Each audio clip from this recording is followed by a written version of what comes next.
This is going to be a really wonderful conversation that we have with two powerful women who serve as role models for so many of us, so many women and girls, not just in the United States, but around the world. And this will be a combination of looking at the past, the present, and the future, as well as an up-close and personal look at their own brand of power. So first, let's talk about, you two are friends. Yeah, let's start there. Let's start there.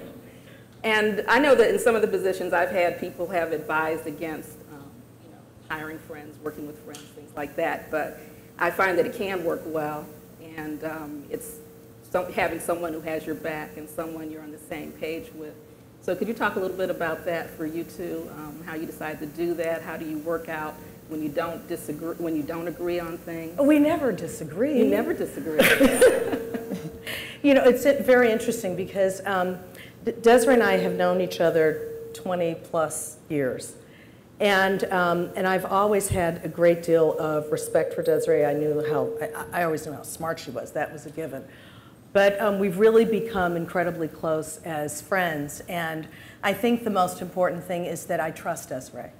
And that this is somebody who knows me, understands me, also knew my parents, and also understood the company and the legacy and the heritage and all of the sort of richness and vibe and texture that goes along with the company.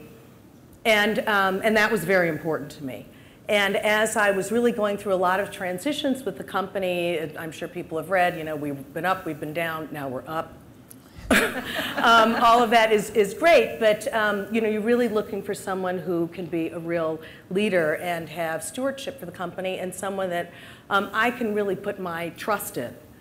And that person was really the person who was closest to me and right next to me. And you're right, a lot of people say that, you know, it's really difficult to hire your friends, and, you know, if you disagree, how do you work these things out? But for me, it was pretty easy. We talked an awful lot about the process and what I was going through with the company. And really, we did it on such a way that it was sort of a trial at first, because Desiree didn't just come in immediately as the CEO. She really came in as a consultant first and worked for how many months? I can't remember. 2 months. Okay, so it was only... It was 2 months that she worked. Did it feel longer? And don't ask her if it felt longer. Okay. And so we sort of got our sea legs. And then it transitioned, I think, very, very naturally. But we talked about working together for years. And as I really started to look at the type of person that I would trust to lead the company, I needed someone who understood the brands, who understood marketing, who loved a challenge, and to a certain extent loved a turnaround situation, and who understood beauty and fashion and style, because that does all go along in our company. And that person was sitting right next to me. And Desiree, what's your version of this?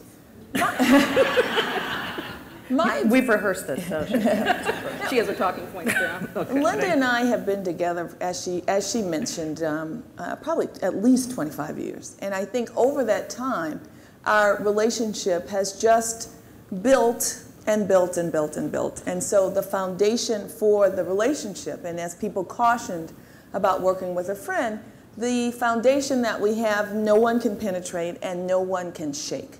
And so that really, you know, as we decided to do this adventure together, that really was not up for grabs. And so the friendship was really that we're going to have that to the day that we are no longer here. And so any kind of business, any kind of difficulty, any, you know, discussion or opinions that may differ, we always have that foundation and that base.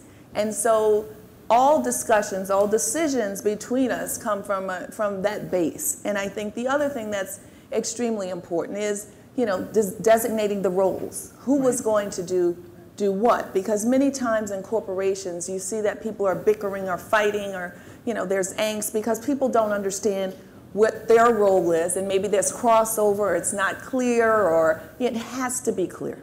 I mean, I found in my career, if it's clear and people understand where they fit in at the table and what they're being asked to do, things just go a whole lot smoother. So I could not be more delighted to be where I am today in terms of this position, because I think it brings together so many things and so much work that I've done in the past in my professional life. But to be able to work side by side with your best friend, I mean, this is a dream come true for me.